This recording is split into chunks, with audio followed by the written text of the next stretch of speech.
This video intends to show you how to create a scatter plot from two data that potentially have a correlation. The data that I will apply a scatter plot to in Microsoft Excel is the foot lengths of 20 women compared to their height, both in centimeters. And so you'll notice that here in cell B5 is the first woman's foot length of 23.2 centimeters, and that is her height, 165 centimeters. Going from the array in cell B5 to C24, all that data that I just highlighted is what I want to put into the scatter plot. I'm only going to select the array from B4 to B5, to C24, where the numbers are. I'm not going to include the headers for both of those values in the table. So once I grab that and go into Insert, after I select that array and click on Recommended Charts, you'll notice that the recommended chart is a scatter plot. So if I double click on that, it pastes the chart. And of course, I can always change the title of any graph in Microsoft Excel. So I might title it Comparing Foot Lengths and Heights for 20 women or female. And if I want that box to be extended, it can get a little tricky to try to extend these. Sometimes it doesn't want to allow you to expand it, and you may want to shrink the font size if it won't allow you to change the text box size. So I might grab that and go in and change it to font size 12 so it all fits on one line. So there's a couple things that would be helpful to see if there is a potential correlation between this data, is to apply the trend line. So if you click the plus button up here, you'll notice that it'll allow you, when you click the box next to trend line, to find the line of best fit. But there are some values that can be crunched on this data that apply to work that we're going to be doing in this class. One is the slope of that trend line, the line of best fit. One is the Y-intercept for that, and one is the Pearson correlation coefficient. And all these can be computed by using pull-down menus. So if I click in cell E9, where I would like to place the slope, I might first start off by typing the text slope of regression line is, and followed by a colon. So when I click that, it allows me to set the text for a user of my document to know that whatever might show up to the right of that would be the slope of the regression line. If I grab that, I should have probably put line there, and I copy it. I can copy that and maybe 2 cells below it, paste it again, and just change the first part of it to Y-intercept, so that will show the Y-intercept of the regression line. And then if I click 2 cells below it and paste and change slope to Pearson correlation coefficient, the regression line, all the text is there. I might actually left justify that one, just so much text. Maybe I can do that on all of them, and then place the actual slopes in different places. Here, I would click on cell G19, and then the equation field, or for programming any pull-down menu commands within Excel to be applied to this data, or potentially using some other cell referencing, which is what I'm going to be doing here, and referring to this array of values. I will click the equals button followed by the command slope.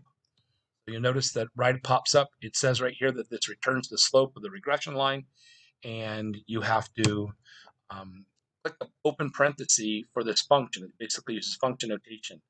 And the first array is the known y values, which are the heights.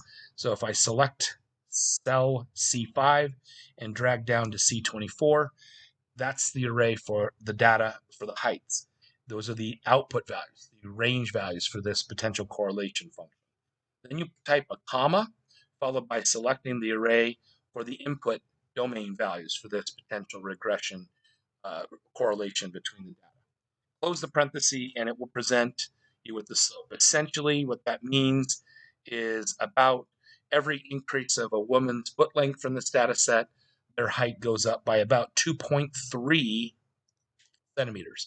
So each time the foot goes up by 1 centimeter, the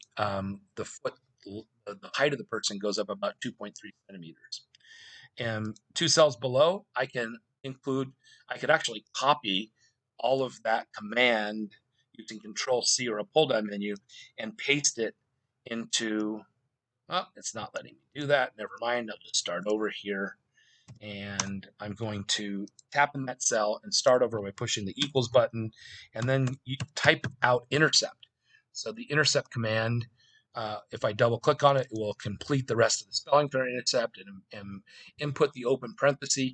And again, I have to select the array of values for the Y values, the output, and followed by the array of values for the input with a comma between them, and it finds the Y-intercept. Now, this number doesn't make a lot of sense because if we extrapolate out of this data set, it would show that if someone had a foot length of 0 centimeters, which would be during development of the embryo in the uterus, the person would already be 110 centimeters long. So that doesn't really make sense, and it's a good example of how extrapolating data is not wise.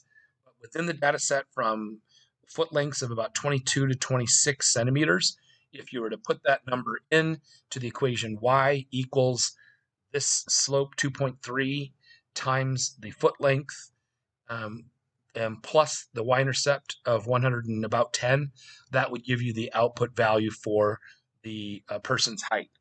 So if I go down here below where the Pearson's correlation coefficient, I might just type that y equals 2.33, rounding to the closest hundredth, x plus 110.5 would be a good equation to use to find the relationship between the woman's foot and her length, her height, that is.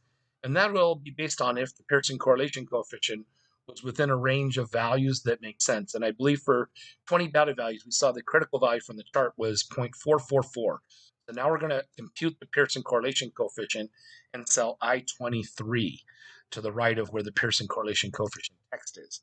So I go up after selecting that cell, push the equal sign, and I believe there's 2 commands you can use. And these are CORR for correlation coefficient. And you can double click that and open a parenthesis. And again, it doesn't actually matter which array you set first. So it can be the Y's versus the X, or the X is the Y. The line of best fit will have the same Pearson correlation coefficient, depending on, regardless of whether you say the foot length is the domain and the height of the range, or vice versa. I'll just select the correlation between the foot length and the heights, and that's by selecting those 2 arrays. And you'll notice that value is only 0.426, and the critical value was 0.44, because for each increase of length of the woman's foot, their height goes up. This is a positive correlation potentially, but the value is less than 0.444. If it was between negative 0.44 and positive 0.44, we would deem that there was no correlation between this data. And if it was either less than negative 0.44, there would be a negative correlation between the data. If this value was more than 0.444, there would be a positive correlation between the data. It doesn't quite make the grade. It's just shy of 0.444, and thus we would deem that this data does not show a correlation between a woman's foot length and her height. That is contradictory to what we did in the class, where we found there was a correlation between the foot length of the male and their heights for the data set that was given that we went over in class.